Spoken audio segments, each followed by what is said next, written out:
I was halfway through putting on my coat when my phone buzzed 3 missed calls from my lawyer, Richard Hale. Then, a message popped up that made my blood run cold. Isabella. Call me now. Don't go to your sister's house. I mean it. For a second I just stood there, one arm in my sleeve, the other frozen midair. My sister Emily had been begging me all week to come over for Sunday dinner. It's been forever, Isa. I made your favorite roast chicken, like Mom used to. I almost smiled remembering her voice. Almost, but now? Every word replayed like a warning I hadn't heard. I dialed Richard with shaking hands. He answered on the first ring. Where are you? At home. Why? Good. Lock your doors. I'm on my way. There's something you need to see. Something about your sister and your inheritance. And just like that, dinner turned into danger. 20 minutes later, Richard's car pulled up in front of my house. He didn't even bother with small talk when I opened the door. His expression was tight, the kind of look lawyers wear when they're about to deliver news that breaks something inside you. Isabella, he said, stepping inside. Please, sit down. He placed a heavy brown envelope on my kitchen table. I could feel my pulse pounding in my throat. What's going on? You're scaring me. He took a deep breath. 3 days ago, your sister, Emily, and her husband, Derek Roberts, filed a petition with the Court of Queen's Bench. They're asking to have you declared mentally incompetent. I blinked at him, trying to process the words. Declared? What? I laughed, short and shaky. Richard, that's ridiculous. I run a design business. I handle clients, deadlines, taxes. I'm fine. I know, he said quietly. But they're claiming you've been showing early signs of cognitive decline, confusion, forgetfulness, erratic judgment. They have documentation. He opened the envelope and spread out several papers, lining them up like evidence in a criminal case. These are signed affidavits. Your doctor's note from last winter, the one where you mentioned trouble sleeping. They're twisting it into a sign of neurological decline. And look here, he slid another sheet toward me. A statement from your neighbor saying you looked disoriented one morning taking out the trash.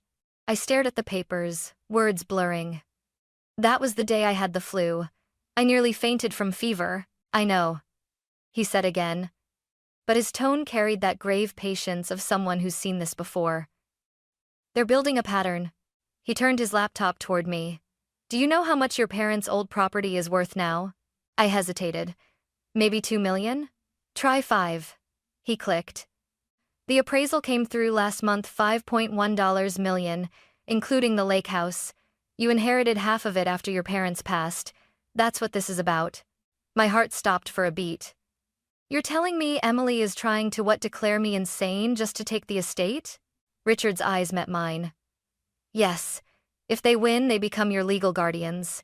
They'd control everything, your accounts, your house, even medical decisions. I sank into the chair, staring at the grain of the table we'd sanded ourselves, my hands trembling. Emily and I had eaten breakfast here last year, laughing over coffee. She used to say we'd always protect each other, I whispered, that we were the only family left. Richard's voice softened. Sometimes people change, Isabella, especially when money's involved. Outside, the first flakes of snow drifted past the window. Inside, I felt something colder settle in my chest, the realization that the person I trusted most was quietly trying to erase me. And for the first time in my life, I wasn't sure if blood really meant family. Richard pushed his glasses up the bridge of his nose and opened a folder on his laptop. You need to see this, he said. It's the financial statement they filed alongside the petition. The screen glowed with rows of numbers and debts. Emily and Derek, he continued, are drowning financially. They bought a new home in Aspen Ridge 3 years ago, 6 bedrooms, a pool, imported marble countertops. Mortgage, $720,000. Derek's eco-tech startup burned through $400,000 in losses. Their credit cards are maxed out and they're behind on property taxes. I stared at the numbers, my mind spinning. So they want my assets to fix their mistakes. He nodded grimly. They're arguing that you've become vulnerable since your parents died, that your emotional state affects your decision-making. They're framing this as protection, but what they're really protecting is their lifestyle. My voice cracked. She's my sister, Richard. She knows I've been careful with money. I didn't even buy a car until I was 40. I believe you, he said. But she's been collecting little moments, selective snapshots of normal forgetfulness. Every time you mixed up a date or misplaced your keys, she probably took note. I remembered the way Emily used to hover when I paid bills online last month. "You should let me help," she'd said sweetly. "Technology can be confusing." I'd laughed it off, thinking she was just being protective. Now that laughter felt naive. Richard tapped another file. "They even brought in your family doctor, Dr. Benson. He wrote a vague note about you appearing distracted during an appointment last fall. That was when Mom's estate documents were still unresolved." I snapped. I was grieving, not confused. Richard exhaled. "I know. But in court, grief and incompetence can look dangerously similar on paper." Silence filled the kitchen. Only the hum of the refrigerator punctuated it. "So what do we do?" I finally asked. He leaned forward, his voice steady. "First, we prove you're of sound mind. I'll set up an independent psychiatric evaluation. Second, you'll start keeping a daily log appointments. Meals, conversations, anything that shows structure and awareness. Third," he hesitated, "you can't let Emily know we know. If she realizes, she might destroy evidence or rush the process." I swallowed hard. "So I have to pretend everything's normal?" "Yes," he said, "even friendlier than usual if you can manage it." I almost laughed again, but there was no humor left in me. Dinner and deception. Perfect. Richard's tone softened. "I've seen families do terrible things over money, Isabella. But I've also seen people win with preparation and proof. You're not alone in this." I nodded, though inside I felt hollow.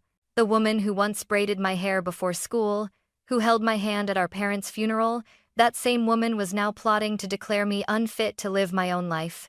And I was beginning to understand. This wasn't just betrayal.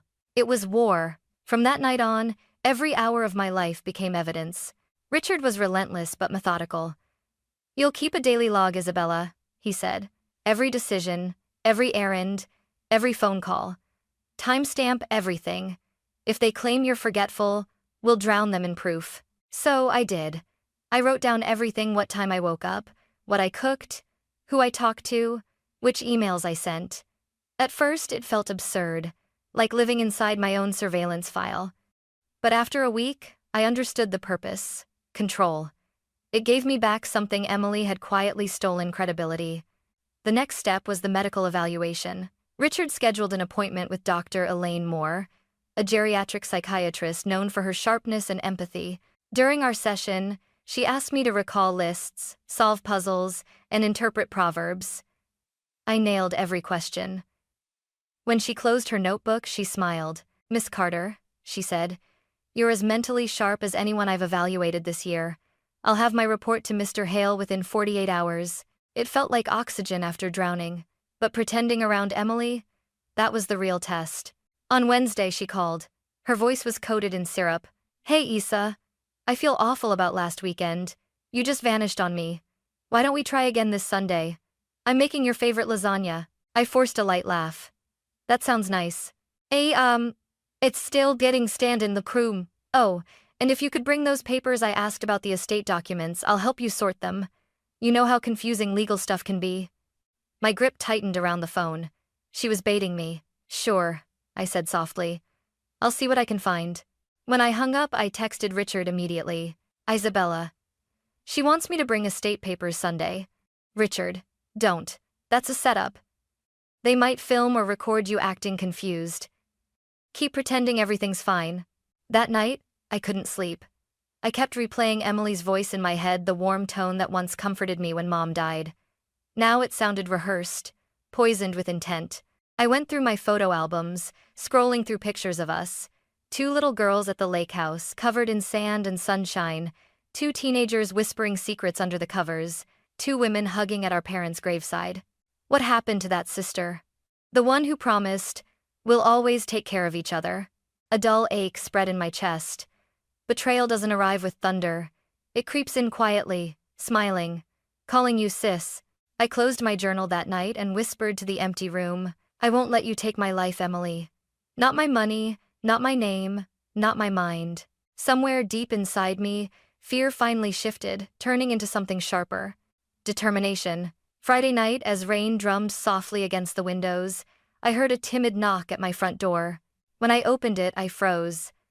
Lily, my 15-year-old niece Emily's daughter, stood there, soaked and trembling, clutching her backpack like it was the only thing keeping her upright. Lily? What on earth?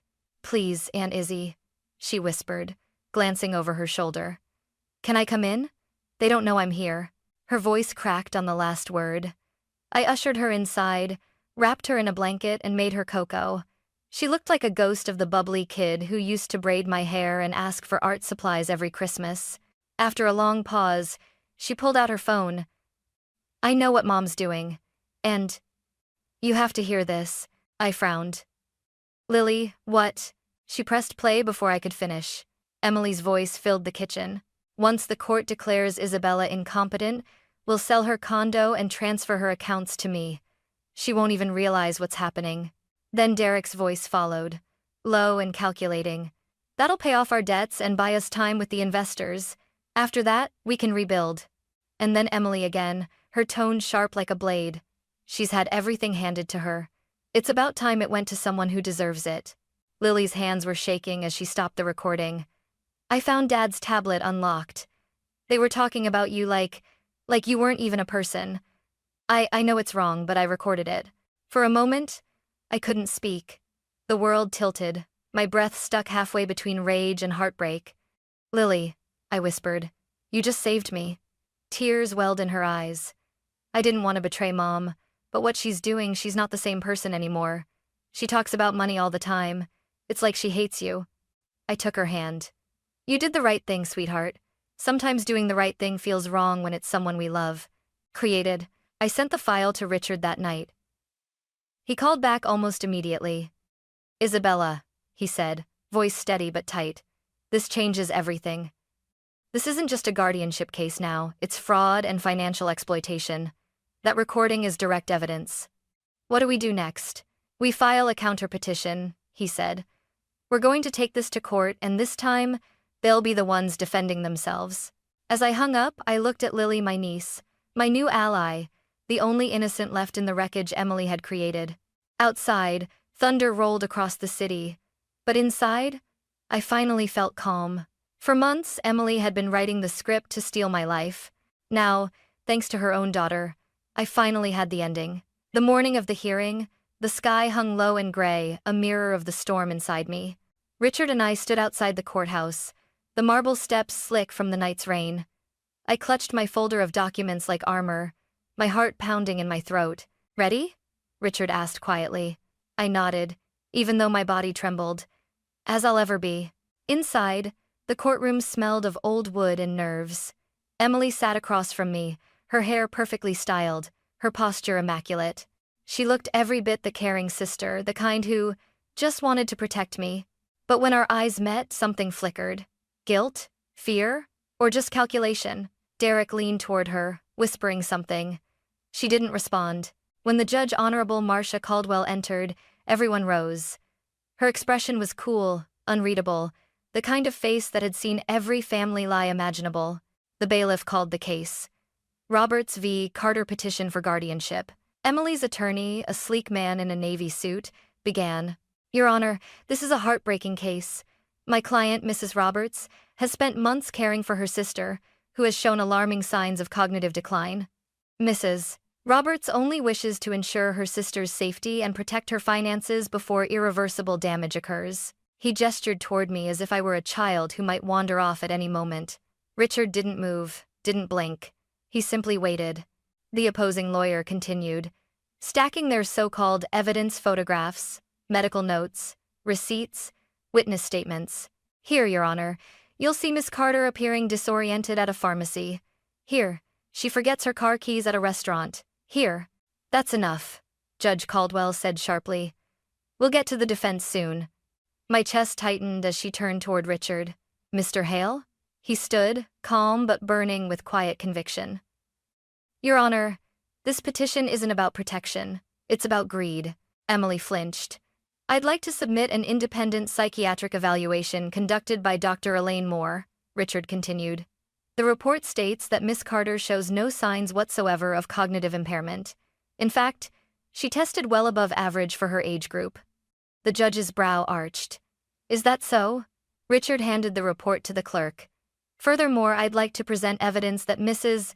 Roberts and her husband are under severe financial distress, over $700,000 in mortgage debt, $400,000 lost in a failed business, and substantial unpaid taxes. I mean in the contents, the room murmured.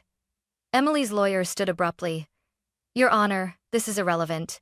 It's entirely relevant, Richard snapped, his voice ringing through the chamber. Because it explains motive. He let the silence stretch, then nodded to me. I reached into my folder with trembling hands and produced a small USB drive. Your Honor, Richard said, this is an audio recording provided by Mrs. Roberts' own daughter, 15-year-old Lily Roberts. It captures a conversation between the petitioners Emily and Derek discussing their plan to have Miss Carter declared incompetent and to liquidate her assets for personal gain. Gasps filled the courtroom.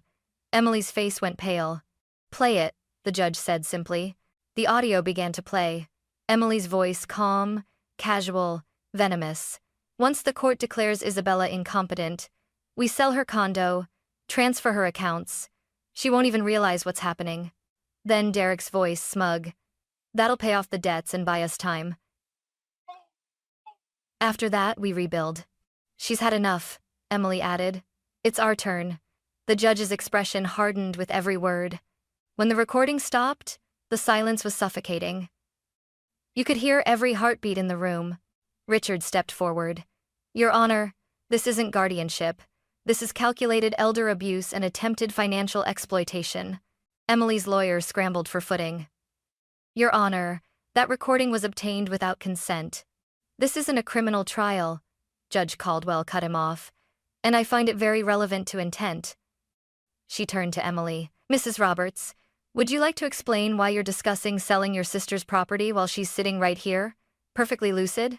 Emily's lips parted. That was taken out of context.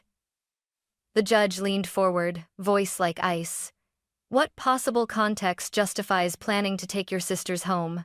Emily's silence was answer enough. Tears welled in my eyes, but not out of sadness. It was release the kind that comes when truth finally has oxygen. Judge Caldwell adjusted her glasses. This petition is not only dismissed, it is dismissed with prejudice. Mrs. Roberts and Mr. Roberts are hereby prohibited from contacting Miss Carter or approaching her residence within 100 meters for the next 2 years. Furthermore, I am referring this matter to the Crown Prosecution Service for potential charges of fraud and elder abuse. Legal costs incurred by Miss Carter will be paid by the petitioners. The gavel came down with a sharp crack that echoed through my bones. Emily buried her face in her hands. Derek stared at the floor. I exhaled shaky, disbelieving, free. Richard placed a hand on my shoulder. It's over, Isabella. But as I looked across the courtroom at my sister, the woman who once braided my hair, who once held my hand through grief, I realized something deeper. It wasn't over. Not really. Because the wounds left by family betrayal don't end with a verdict. They linger, they scar. And yet, standing there under the heavy silence of justice, I finally felt strong enough to start healing. When the gavel fell for the last time, the courtroom emptied quickly, everyone eager to escape the heaviness that had filled the air. But I stayed in my seat for a while, just listening to the silence. It was strange how victory could feel so hollow. Richard packed his files beside me. You did incredibly well, he said gently. You stayed calm, composed. The judge saw the truth. Did she? I whispered, my eyes fixed on the doorway where Emily had just disappeared. Because I still can't believe what the truth actually is. Outside, the cold air hit my lungs like ice. Reporters were already murmuring, court officers moving briskly around us, and then soft footsteps behind me. Aunt Izzy? Lily stood there, her face streaked with tears. I pulled her into a hug. She clung to me like she'd been holding her breath for days. I'm so sorry, she sobbed. I didn't mean for Mom to. I cut her off, pressing a hand against her cheek. No, Lily, you did the right thing. You were brave when the adults weren't. Don't ever apologize for that. Richard cleared his throat beside us. The judge's referral to prosecution is official. There'll likely be charges fraud, attempted exploitation. I'll handle the paperwork. I nodded numbly. And Emily? She'll face consequences, he said. But more than that, she'll face herself. That night, the house felt different. Quiet, but not lonely. I brewed tea and sat at the table where it had all begun, staring at the faint coffee ring Emily had left months ago. For a long time, I just let myself feel it all, the betrayal, the heartbreak, the exhaustion. When my phone buzzed, it was a text from Lily. Can I stay with you for a while? Dad's furious. I don't want to be there. I typed back before my mind could catch up. Pack a bag. You're home now. An hour later, she arrived with a single duffel bag and tear-swollen eyes. We didn't say much. I made her hot chocolate. She fell asleep on the couch, and for the first time in months, I slept peacefully too, because even though I'd lost a sister, I'd gained something purer. Family built not by blood but by truth. Weeks passed, and the house that had once felt like a battleground slowly turned into a home again. Lily's laughter filled the hallways in the mornings as she rushed to get ready for school.